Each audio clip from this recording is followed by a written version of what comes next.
music for Lagos. 102.3 Max FM. Well, of course, the first story right here is from Simi. Wonderful lady. And she says, the reasons why people Japa as she takes a swipe at African leaders. Black Africans have to fight for space and respect and survival everywhere they go because the one place that is their birthright is hard on their lives.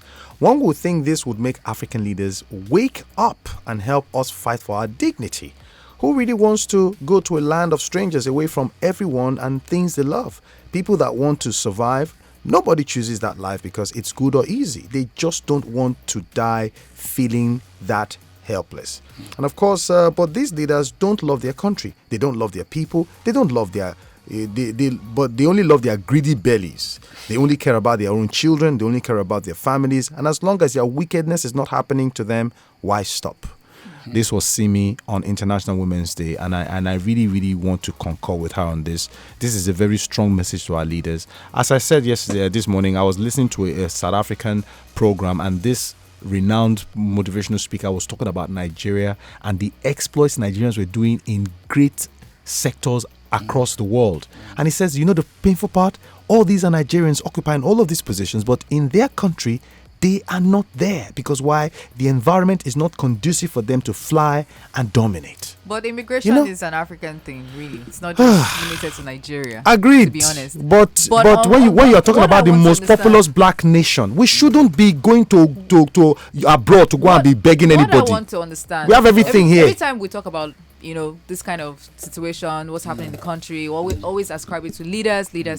But these leaders did not drop from the sky, as I always say. Now These leaders came from somewhere.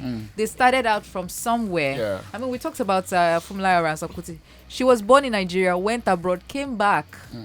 And she carried on her activism here in Nigeria. But now born in Nigeria, run there, Japa, and don't come back again. Don't bother again. It should be an all hands on deck situation.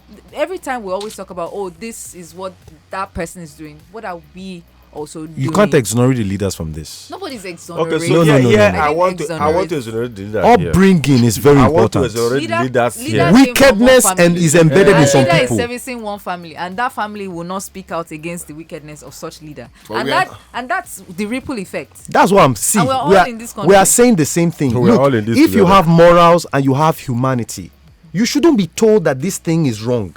That's my pain. As a leader, it's a responsibility. Your duty is to serve and not to go there and exalt yourself. But then there's a situation where you think you're doing the right thing, in quote. When somebody tells you, I have a different view of what you're doing, it's not servicing this number of when multitude are giving you feedbacks, you should know that you are doing something wrong now. Now, sometimes you go actually say, so many of people know they let people reach these leaders.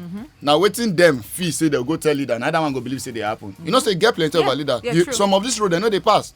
2 years. They go flap and down. That is not a leader. No, now wait till we get. A leader should not sit down inside and wait for people to come and give him information. You should go out there because the people voted you there. You should go and meet them there. Let me give you an example. Now you come back home to even the workplace in Nigerian workplace, at the average place. Now you find let's say there's a company, somebody wants to do a takeover of the company, maybe increase salaries for the employees there. Someone within that organization will tell that owner, saying, "Oga, you want to increase these people's salary? Once you put more money on their salary, they will not work anymore. They will be lazy. They will start telling them the things that should be done to stop that salary increment from happening."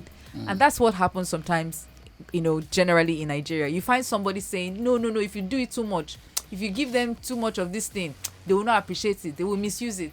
If you give them good roads and everything, they will not come back to vote for you because you have given them everything. So what they do is they'll give you little just to sustain and hope that would drive you. I can assure them that era has ended. Of course. It has come to an end in this our dispensation. It has ended.